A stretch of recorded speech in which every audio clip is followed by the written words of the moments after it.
Hello and welcome, everyone.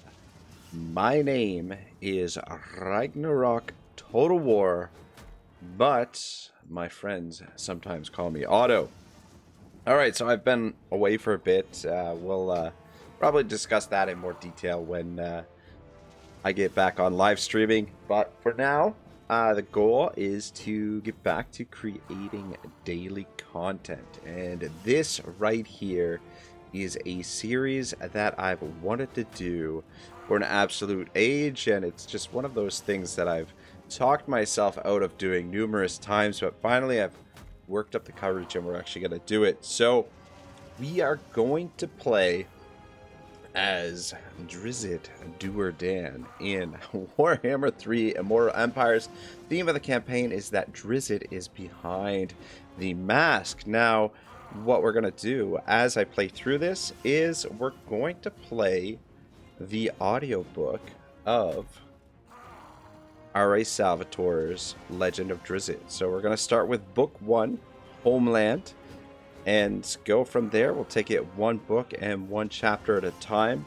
The reason I really wanted to do this is because this story, this Forgotten Realms story by R.A. Salvatore, it's such an epic story, but it's one of those stories that really inspired me to go back to school and study philosophy. So I owe that to DRIZZT and I owe that to R.A. Salvatore, and in a roundabout way my sort of journey of going back to school and studying philosophy, which is like an age ago now. I mean, it's ancient history, but in a roundabout way has led me to where I am now, which is, you know, trying to make my way on the YouTubes. And yeah, I just wanted to share this with you guys, and I hope you enjoy it. So it's gonna be good fun, I think. Yeah, we're about to embark on an epic journey. So spoilers ahead if you haven't read the series, and also if you haven't read the series, I urge you go out and get yourself some of the paperbacks, because it's just such a breathtaking story, and no one does combat and battle scenes better than R.A. Salvatore, in my opinion. And all of the beats to the story, there are often times where feuds and conflicts build over books and like series, trilogies of books, and you know, it just such a great story, so many great characters and things like that. So I'm happy to share it with you, and I'm really looking forward to it. But I urge you guys, if you don't have the paperbacks, go out and get yourself a copy of the paperbacks, because there is no substitute for that intimate and personal experience you get from reading a book on your own. So yeah. All right, yeah, so that's the plan. We're going to take it one chapter and one book at a time. If the series is successful, we'll potentially do multiple of these books. We'll see how far we can take it, and we'll do multiple campaigns and see where it leads. Yeah, that's the plan. So each chapter is probably about 30 to 45 minutes long. I'm a relatively slow reader, so yeah, we've got about 30 to 45 minutes of gameplay, and then probably I'll tie things off with like a few minutes. I like, more than likely what I'll do is I'll do like a brief intro of where the campaign is at for each episode, and then a brief outro of where I want to see the campaign go in the next episode. So yeah, right. I'm trying to think if I'm forgetting anything. Oh, okay. So the campaign itself, I don't have a lot of experience playing Dark Elves, to be honest. It's one of the factions I haven't played a whole lot with. So I'm kind of I'm looking forward to that, because something new challenges. We're going to try and stick with the theme of DRIZZT is in command here. So as far as possible, we'll do things as the way that DRIZZT would do them. Unfortunately, like, the Dark Elves have their let's say volunteer labor mechanic. um, so I feel like that's, something that DRIZZT himself would frown upon, but yeah, we'll just have to make do with it. But in terms of like the army compositions and things like that, I think we will. I'll try to the best of my ability build the armies with units and characters that that DRIZZT would make use of, I think. And yeah, and I mean, aside from that, it's, obviously the units and the armies are going to be also based on my playstyle, but characters, any characters that we recruit, we'll try and name as characters in the book if they fit, and yeah, we'll just see where the story takes us. So in terms of the goals for the campaign, I think what we'll do is we'll probably try and establish a home province here. Try and establish a home province here, and just be on good terms with our neighbors. And then I'd like to come to the lands of the Dark Elves, because I mean, it's book one, Homeland, is set in Menzoberranzan, which is the homeland of the Dark Elves. So this area of the map will have more flavor, closer related to the actual book than the lands over here. But I'd like to set up something here. Like, this is where we'll form House D'U'RDEN, I guess. And what we'll do is we'll try and make peace treaties with Cathay and the folks like that.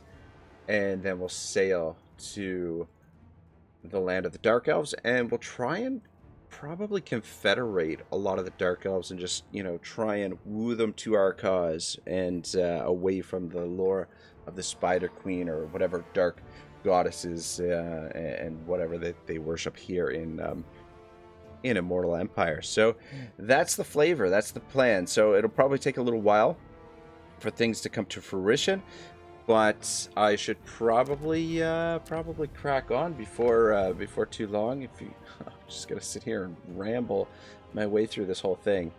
It's, yeah, as you can tell, it's been a while since I've done any content creation, so I'm a little flabbergasted, so to speak. Difficulty, obviously legendary. We're gonna change any of this stuff. It's unlikely that we'll get to the end game crisis, but you never know. I mean, could always skip ahead or speed through things, or something along those lines. Alright, I think we're good to start the campaign, and I am going to shut up for now and start the recording of the book. Enjoy, guys.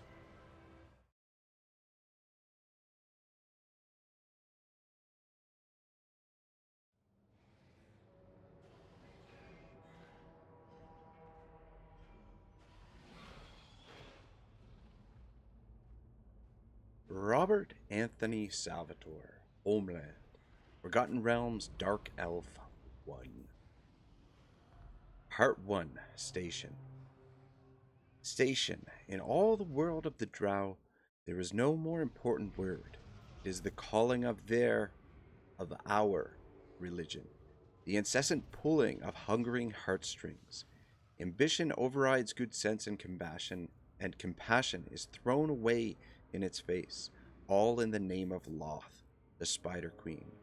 Ascension to power in Drow society is a simple process of assassination. The Spider Queen is a deity of chaos, and she and her high priestesses, the true rulers of the Drow world, do not look with ill favor upon ambitious individuals wielding poisoned daggers. Of course, there are rules of behavior. Every society must boast of these. To openly commit murder or wage war invites the pretense of justice, and penalties exacted in the name of Drow justice are merciless. To stick a dagger in the back of a rival during the chaos of a larger battle or in the quiet shadows of an alley, however, is quite acceptable, even applauded. Investigation is not the forte of drow justice. No one cares enough to bother. Station is the way of law. The ambition she bestows to further the chaos, to keep her drow children along their appointed course of self-imprisonment. Children, pawns, more likely dancing dolls for the Spider Queen, puppets on the imperceptible but impervious strands of her web, all climb to the Spider Queen's ladders, all hunt for her pleasure, and all fall to the hunters of her pleasure. Station is the paradox of the world of my people, the limitation of our power within the hunger for power. It is gained through treachery and invites treachery against those who gain it. Those most powerful in Menzoberranzan spend their days watching over their shoulders, defending against the daggers that would find their backs. Their deaths usually come from the front. DRIZZT DO'URDEN. I would be delighted. Chapter 1. Menzoberranzan. To a surface dweller, he might have passed undetected only a foot away. The padded footfalls of his lizard mount were too light to be heard, and the pliable and perfectly crafted mesh armor that both rider and mount wore bent and creased with their movements, as well as if the suits had grown over their skin. Dinin's lizard trotted along in an easy but swift gait, floating over the broken floor, up the walls, and even across the long tunnel ceiling. Subterranean lizards with their sticky and soft three-toed feet were preferred mounts for just the ability to scale stone as easily as a spider. Crossing hard ground left no damning tracks in the lighted surface world, but nearly all of the creatures of the Underdark possessed infravision, the ability to see in the infrared spectrum. Footfalls left heat residue that could easily be tracked if they followed a predictable course along a corridor's floor.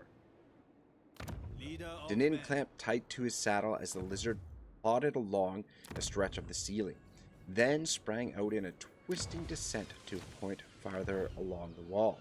Dinin did not want to be tracked. He had no light to guide him, but he needed none. He was a dark elf, a drow, an ebony-skinned cousin of those Sylvan folk who danced under the stars on the world's surface. To Dinin's superior eyes, which translated subtle variations of heat into vivid and colorful images, the Underdark was far from a lightless place.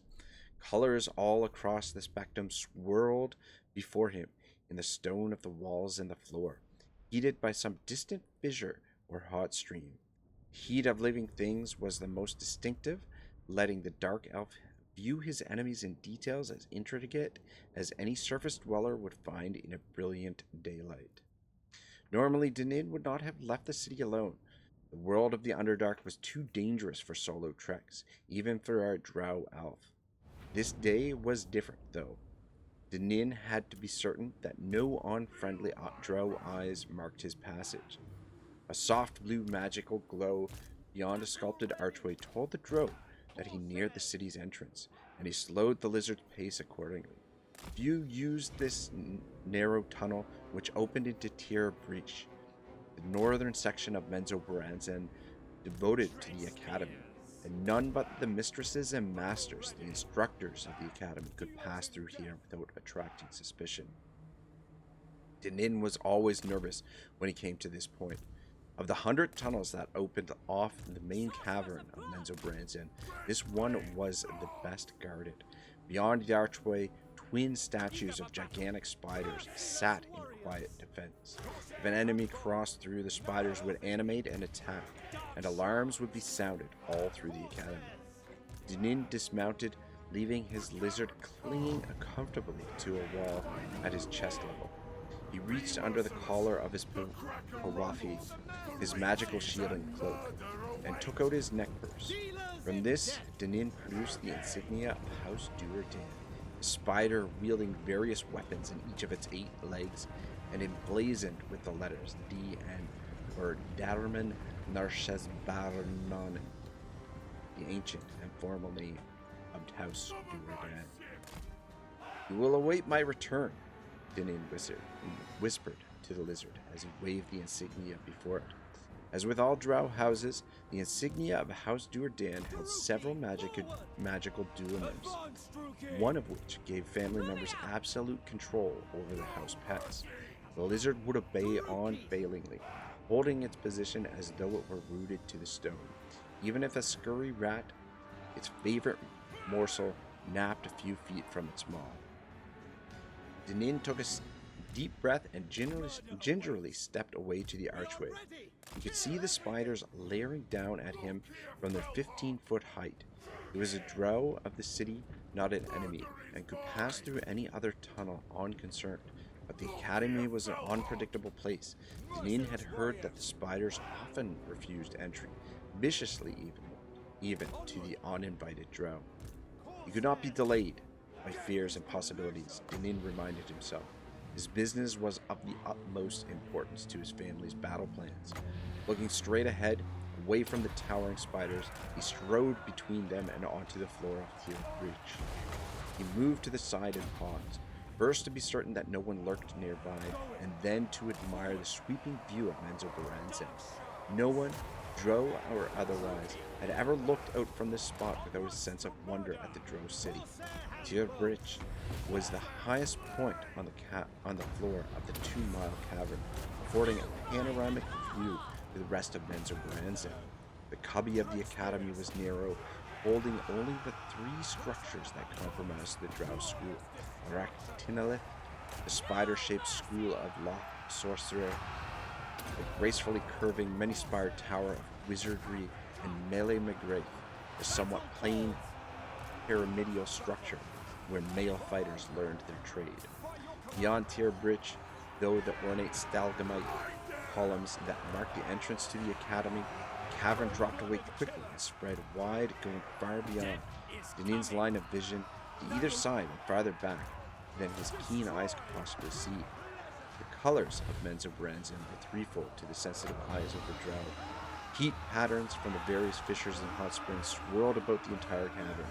Purple and red, bright yellow, and subtle blue crossed and merged, climbed the walls and stalagmite mountains, or ran off singularly cutting lines against the backdrop of dim gray stone. More confined than these generalized and natural gradations of color in the infrared spectrum were the regions of intense magic, like the spiders Dinin had walked between, virtually glowing with energy. Finally, there were the actual lights of the city, fairy fire, and highlighted sculptures on the houses. The drow were proud of the beauty of their designs, and especially ornate columns or perfectly crafted gargoyles were almost always limbed in permanent magical lights. Even from this distance, Dinin could make out House Benair, first house of Menzoberranzan. It encompassed 20 stalagmite pillars and half again that number of gigantic stalactites. House Benair had existed for 5,000 years, since the founding of Menzoberranzan, and in that time the work to perfect the house's art had never ceased. Practically every inch of the immense structure glowed in fairy fire, blue at the outlying towers and brilliant purple at the huge central dome. The sharp light of candles foreign to the Underdark cleared through some of the windows of the distant houses. Only clerics or wizards would light the fires. Dinin knew as necessary pains in their world of scrolls and parchments. This was Menzoberranzan, the city of Drow. 20,000 dark elves lived here. 20,000 soldiers in the army of evil. A wicked smile spread across Dinin's thin lips when he thought of some of those soldiers who'd fall this night. Dinin studied Narbondal, the huge central pillar that served as a time clock of Menzoberranzan. Narbondal was the only way the Drow had to mark the passage of time in a world that otherwise knew no days and no seasons. At the end of each day, the city's appointed archmage cast his magical fires into the base of the stone pillar. There, the spell lingered throughout the cycle, a full day on the surface, and gradually spread its warmth up the structure of Narbondal until the whole of it glowed in red in the infrared spectrum. The pillar was fully dark now, cooled since the Duamur's fires had expired. The wizard was even now at the base, Dinin reasoned, ready to begin a new cycle, the cycle anew. It was midnight, the appointed hour. Dinin moved away from the spiders and the tunnel exit and crept along the side of Tir Breach, seeking the shadows of heat patterns in the walls, which would effectively hide the distinct outline of his own body temperatures. Came at last to Sorcerer, a school of wizardry, and slipped into the narrow alley between the tower's curving base and Tir Breach's outer wall. Student or master, came the expected whisper. Only a master may walk out of house in Tir Breach in the black death of Narbondel, Dinin responded. A heavily robed figure moved around the arc of the structure and to stand before Dinin. The stranger remained in the customary posture of a master of the Druid Academy, his arms out before him and bent at the elbows, his hands tight together, one on top of the other in front of his chest. That pose was the only thing about this one that seemed normal to Dinin. Greetings, faceless one, he signaled in the silent hand code of the Drow. A language detailed as the spoken word. Quiver of Dinin's hands bellied his calm face, though for the sight of this wizard put him as far on the edge of his nerves as he had ever been. Second boy, Do'Urden, the wizard replied in a gestured code. Have you my payment? You will be compensated, Dinin signaled pointedly, regaining his composure in the first swelling bubbles of his temper. You dare to doubt the promise of Malice Do'Urden, matron mother of Darmonin Neshbernon, 10th house of Menzoberranzan. The faceless one slumped back, knowing he had erred. My apologies, second boy of House Do'Urden, he answered, dropping to one knee in a gesture of surrender. Since he had entered this conspiracy, the wizard had feared that his impatience might cost him his life. He had been caught in the violent throes of one of his own magical experiments, the tragedy melting away all of his facial features and leaving behind a blank spot of white and green goo. Matron Malice Do'Urden, reputedly as skilled as anyone in all the vast city in mixing potions and salves, had offered him a sliver of hope that he could not pass by. No pity found its way into Dinin's callous heart, but House Do'Urden needed the wizard. You will get your slave, Dinin promised calmly, when Alton Devere is dead. Of course, the wizard agreed. This night? Dinin crossed his arms and considered the question. Matron Malice had instructed him that Alton Devere should die even as their family's battle commenced. That scenario now seemed too clean, too easy to Dinin. The faceless one did not miss the sparkle that suddenly brightened the scarlet glow in the young Do'Urden's heat-sensing eyes. Wait for Narbondel's light to approach its zenith, Dinin replied, his hands working through the signals excitingly, and his grimace seeming more of a twisted grin. Should the doomed boy know of his house's fate before he dies? The wizard asked, guessing the wicked intentions behind Dinin's instructions. As the killing blow falls, answered Dinin, let Alton Devere die without hope. Dinin retrieved his mount and sped off down the empty corridors, finding an intersecting route that would take him in through a different entrance to the city proper. He came in along the eastern end of the great tavern, Menzoberranzan's produce section, where no drow families would see that he had been outside the city limits, and where only a few unremarkable stalagmite pillars rose up from the flat stone. Dinin spurred his mount along the banks of Donegar 10, the city's small pond with its moss-covered island that housed a fair-sized herd of cattle-like creatures called the Roth. 100 goblins and orcs looked up from their herding and fishing duties to mark the drow soldiers' swift passage. Knowing their restrictions as slaves, they took care not to look Dinin in the eye. Dinin would have paid them no heed anyway. He was too consumed by the urgency of the moment. He kicked his lizard to even greater speeds when he again was on the flat and curving avenues between the glowing drow castles. He moved toward the south-central region of the city, toward the grove of giant mushrooms that marked the section of the finest houses in Menzoberranzan. As he came around one blind turn, he nearly ran over a group of 4 wandering bugbears. The giant, hairy goblin things paused a moment to consider the drow, then moved slowly but purposefully out of his way. The bugbears recognized him as a member of House Du'Urden, whom he knew.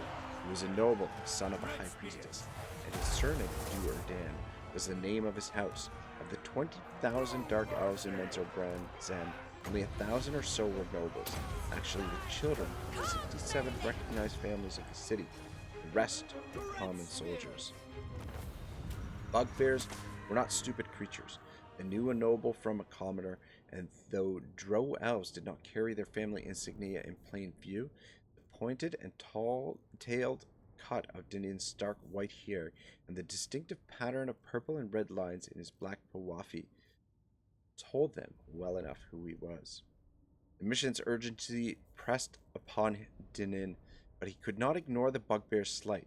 How fast would they have scampered away if he had been a member of House Benair, or one of the other 7 ruling houses, he wondered. You will learn respect of House Du'Urden soon enough, the dark elf whispered under his breath as he turned and charged his lizard at the group. The bugbears broke into a run, turning down the alleyway strewn with stones and debris. Dinin found his satisfaction by calling on the innate powers of his race. He summoned a globe of darkness, impervious to both infravision and normal sight. In the fleeing creature's path, he supposed that it was unwise to call such attention to himself, but a moment later, when he heard crashing and sputtered curses as the bugbears stumbled blindly over the stones, he felt it was worth the risk.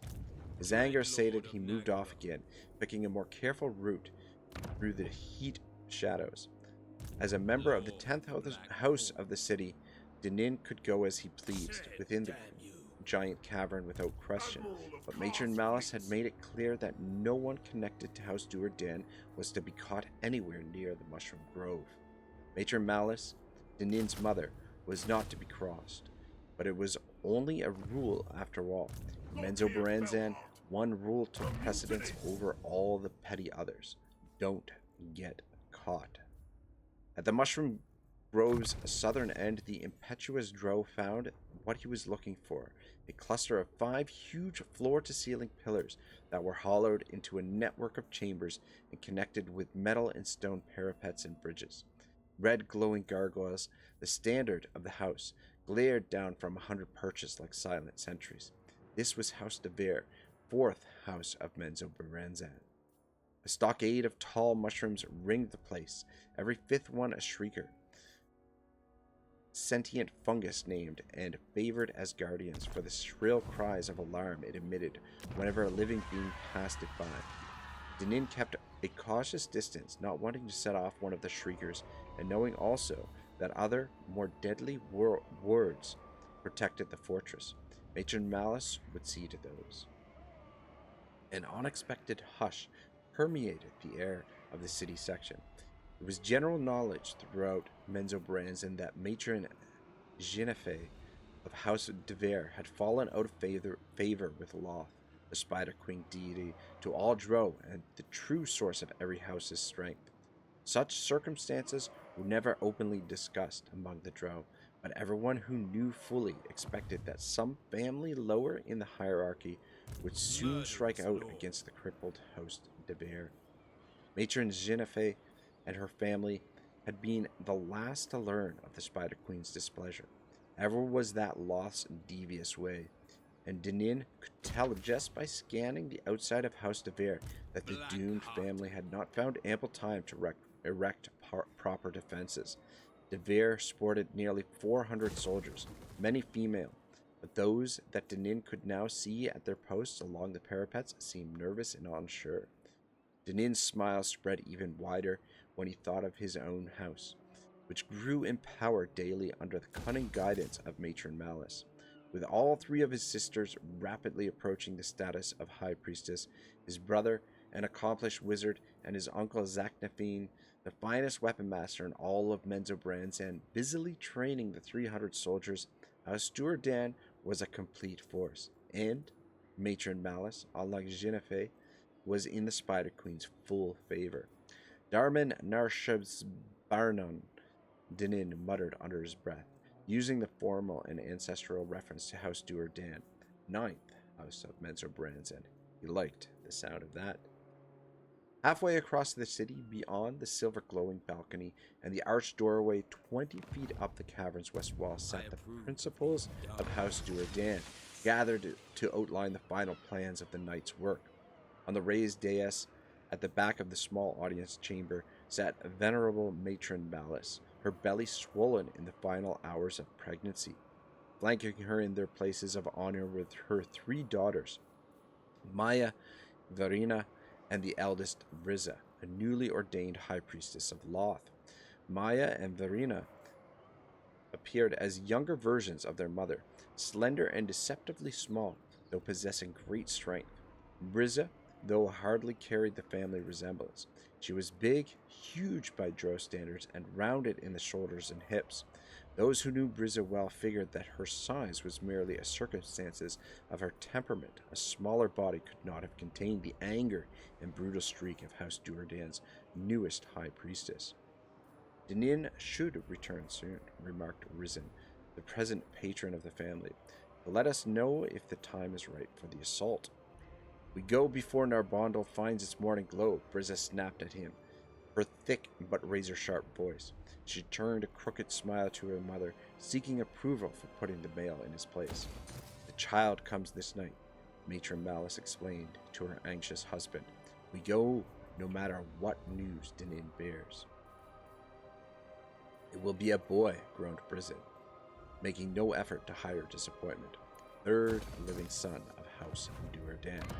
To be sacrificed to Loth, put in Zaknafine. To be sacrificed to Loth, put in Zaknafine, a former patron of the house, who now held the important position of weapon master. The skilled Drow fighter seemed quite pleased at the thought of sacrifice, as did Nalfine, the family's eldest son, who stood at Zak's side. Nalfine was the elder boy, and he needed no more competition beyond Dinin within the ranks of House Do'Urden. In accord with custom, DRIZZT glowered, and the red of her eyes brightened. The aid in our victory. Risen shifted uncomfortably. Matron Malice, he dared to speak. You know well the difficulties of birthing. Might the pain distract you? You dare to question the matron mother? DRIZZT started sharply, reaching for the snake-headed whip so comfortably strapped and writhing on her belt.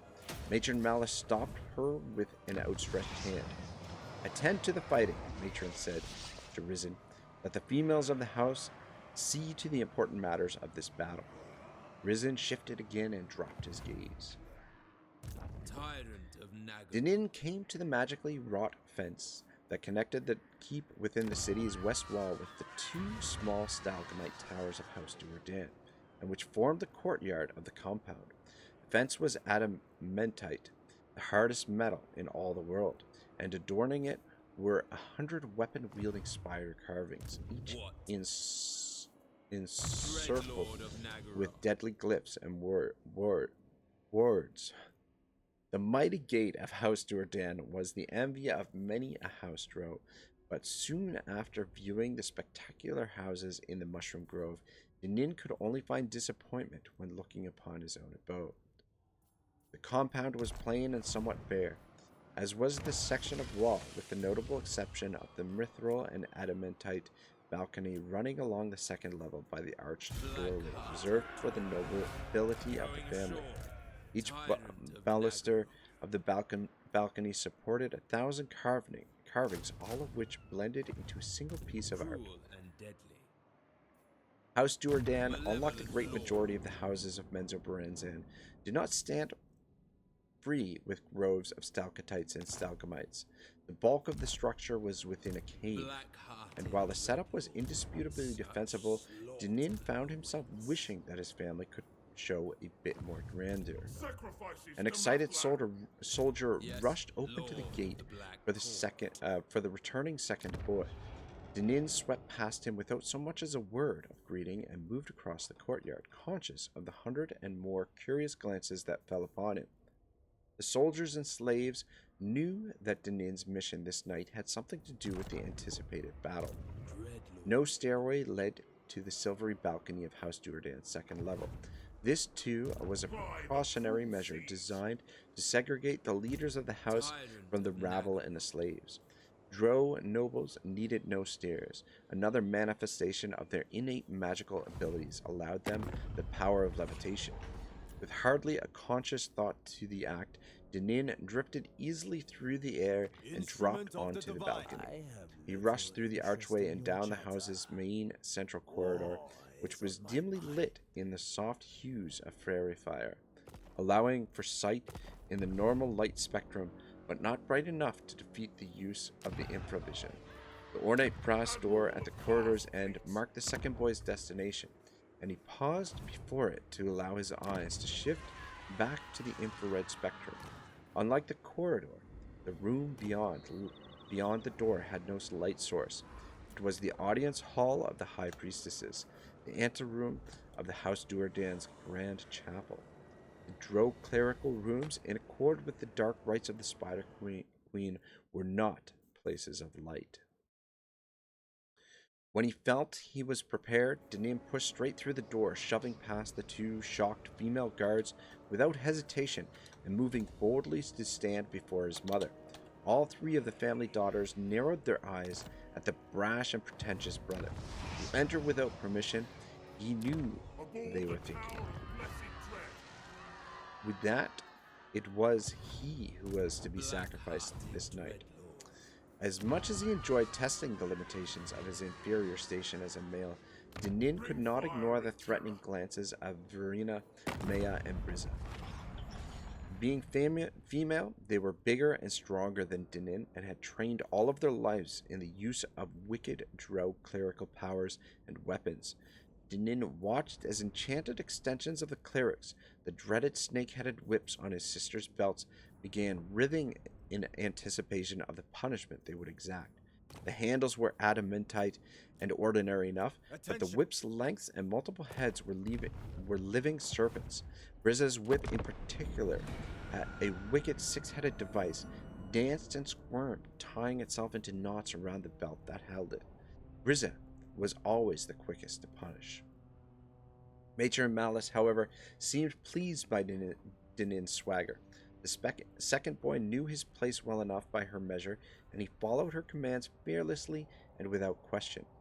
Dinin took comfort in the calmness of his mother's face, quite the opposite of the shining, white-hot faces of his three sisters.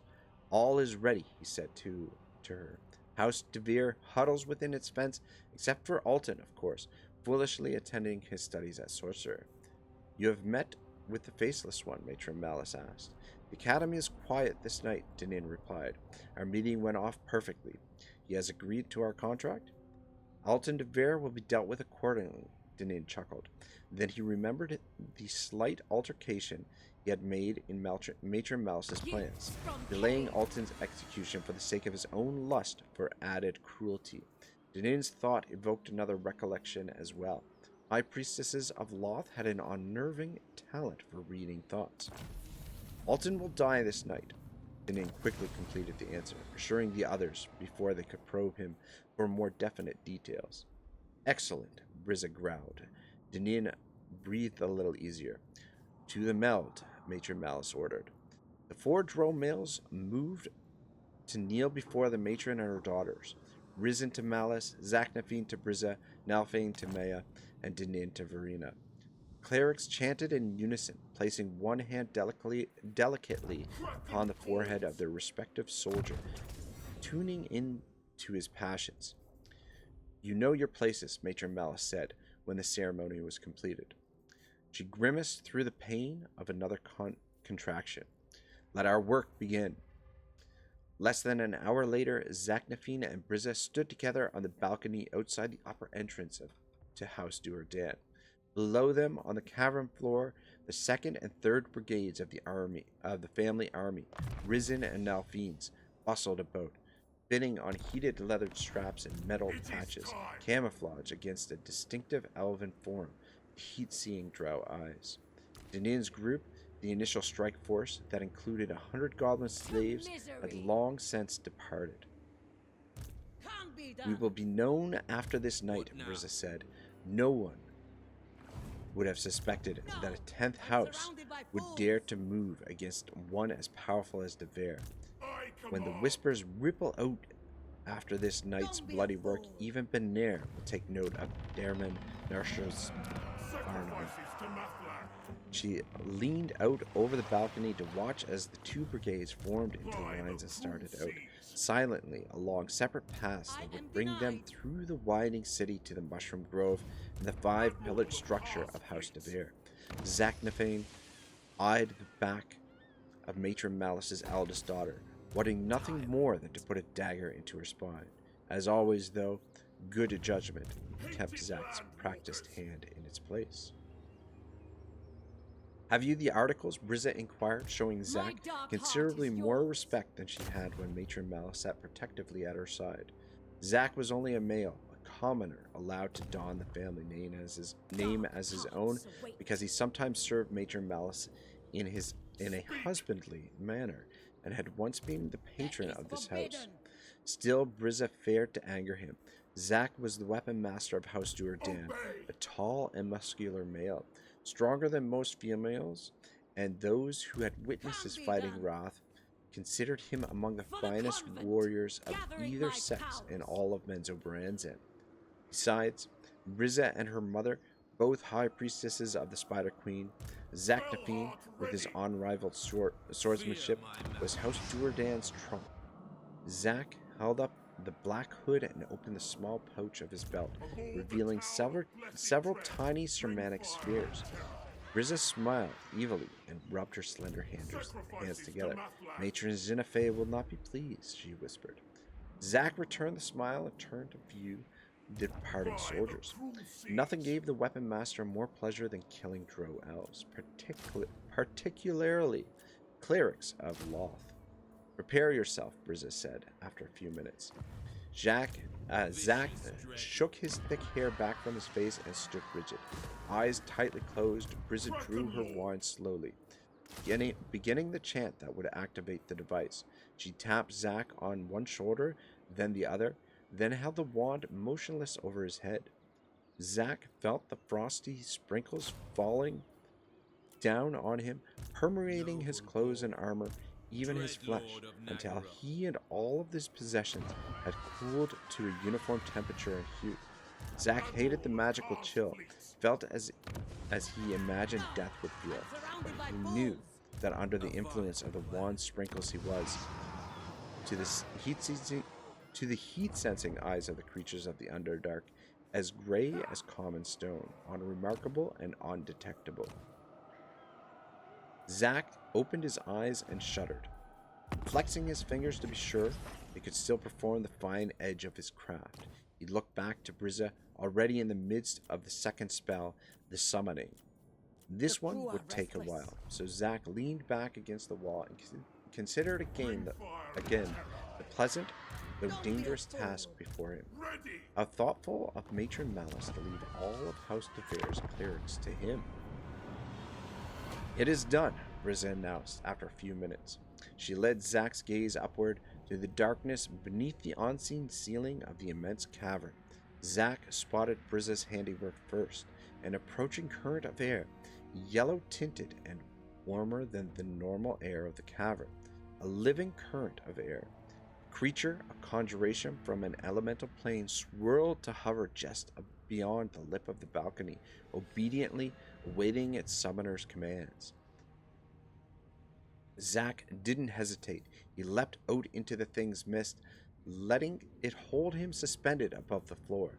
Briza offered him a final salute and motioned her servant away. Good fighting, she called to Zak, though he was already invisible, in the air above her. Zak chuckled at the irony of her words. As the twisting city of Menzoberranzan rolled out below him, she wanted the clerks of House Devere dead as surely as Zack did, but for very different reasons. All complications aside, Zack would have been just as happy killing clerics of House Do'URDEN. The weapon master took up one of his adamantite swords, a drow weapon magically crafted and unbelievably sharp with the edge of killing Doomers. Good fighting indeed, he whispered. If only DRIZZT knew how good. Yes.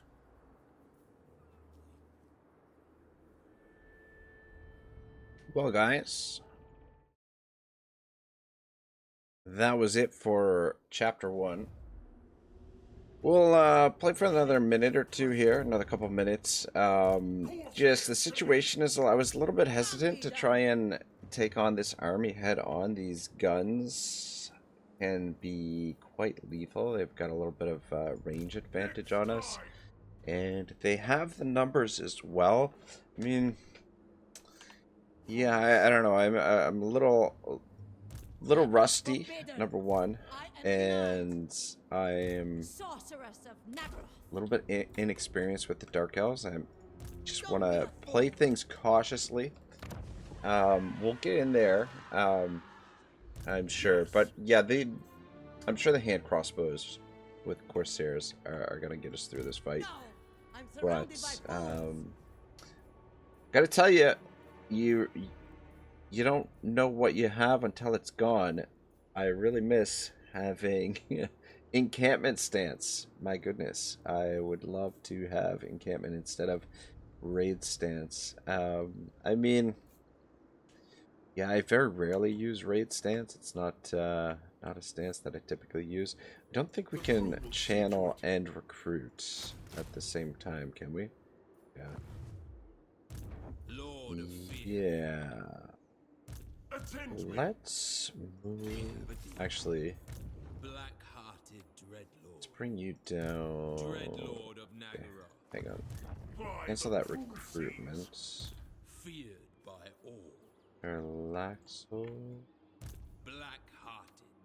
What's happening here? Why can't he move? Cruel and deadly. Fellheart ready. I have to change the stance back. Let's have the arcs come down this way, and then I maybe should have moved him down this way last turn. But I was partially thinking maybe to leave a garrison there in House Do'URDEN. But we'll probably need the reinforcements down here. And actually, I'm going to force march you Anchors away. down to here. Look here, Fellheart.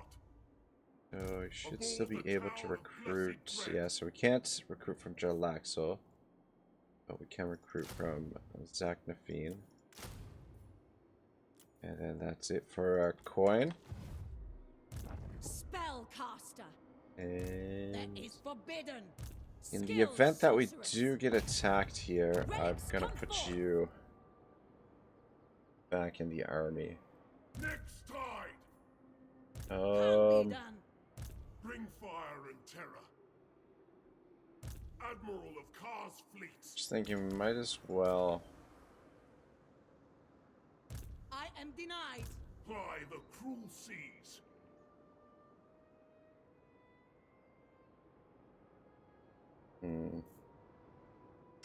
I want to be able to take this next turn in the same turn that we fight these guys.